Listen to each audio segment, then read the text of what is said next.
नमस्कार दोस्तों, शिवा स्टोरी में आप सभी का स्वागत है।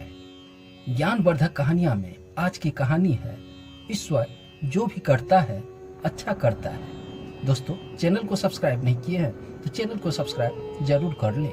मैं इसी तरह का ज्ञानवर्धक कहानियां लेकर रोज आता हूं। तो चलिए कहानी की ओर बढ़ते हैं। बीरबल एक ईमानदार तथा धर्म प्रिय व्यक्ति था। वह प्रतिदिन ईश्वर की आराधना बिना नागा किए हुए करता था। इससे उसे नैतिक और मानसिक बल प्राप्त होता था। वह अक्सर कहा करता था कि ईश्वर जो कुछ भी करता है वह मनुष्य के भले के लिए ही करता है। कभी कभी हमें ऐसा ही लगता है कि ईश्वर हम पर कृपा दृष्टि नहीं रखता है, लेकिन ऐसा नहीं होता है। कभी कभी तो उनके वरदान को भी लोग श्राप समझने की भूल कर बैठते हैं। वह हमको थोड़ी पीड़ा इसलिए देता है ताकि बड़ी पीड़ा से बच सके। एक बार दरबारी को बीरबल की ऐसी बातें पसंद नहीं आई। एक दिन वह दरबारी दरबार में बीरबल को संबोधित करता हुआ बोला, देखो ईश्वर ने मेरे साथ क्या किया है। कल शाम को जब मैं जानवर के लिए चारा काट रहा था तो अचानक मेरी छोटी उंगली कट गई। क्या अब भी तुम यही कहोगे कि ईश्वर मेरे लिए यह अच्छा किया है? कुछ देर बाद चुप रहने के बाद बीरबल ने बोला कि मेरा अब भी यही विश्वास है, क्योंकि ईश्वर जो भी करता है वह मनुष्य के भले के लिए ही करता है। यह सुनकर वह दरबारी नाराज हो गया कि मेरे तो उंगली कट गई है और बीरबल को इसमें भी उनके सुर में सुर मिला रहा है।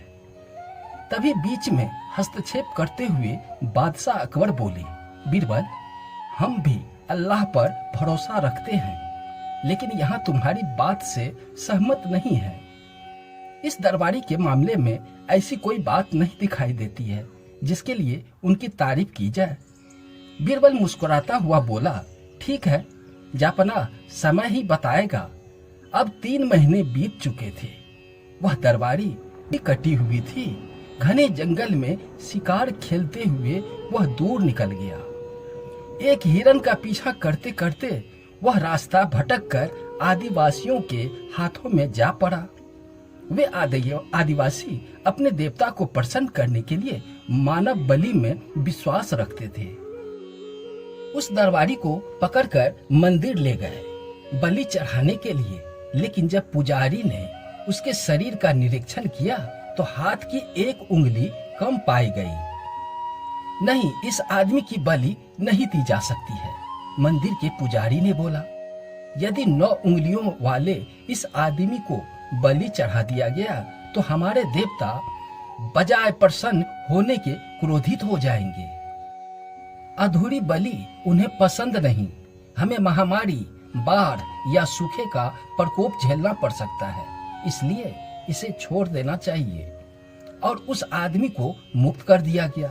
अगले दिन वह दरबारी दरबार में बीरबल के पास आकर रोने लगा। तभी बादशाह भी दरबार में आ पहुंचे और उस दरबारी को बीरबल के सामने रोता देखकर हैरान रह गया। तुम्हें क्या हुआ है?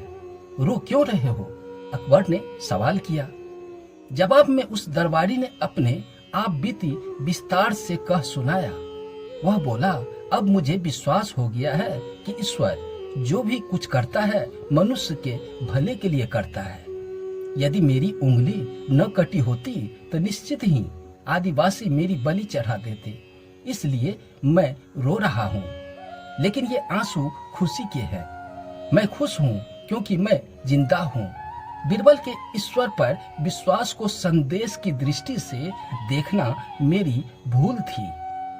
अकबर ने मंद मंद मुस्कुराते दरबारियों की ओर देखा जो सिर झुकाए चुपचाप खड़े थे। अकबर को गर्व महसूस हो रहा था कि बीरबल जैसा बुद्धिमान एक है। दोस्तों, यह कहानी पसंद आई हो तो चैनल को सब्सक्राइब जरूर कर ले। मैं इसी तरह का ज्ञानवर्धक कहानियां लेकर रोज आता हूँ। धन्यवाद।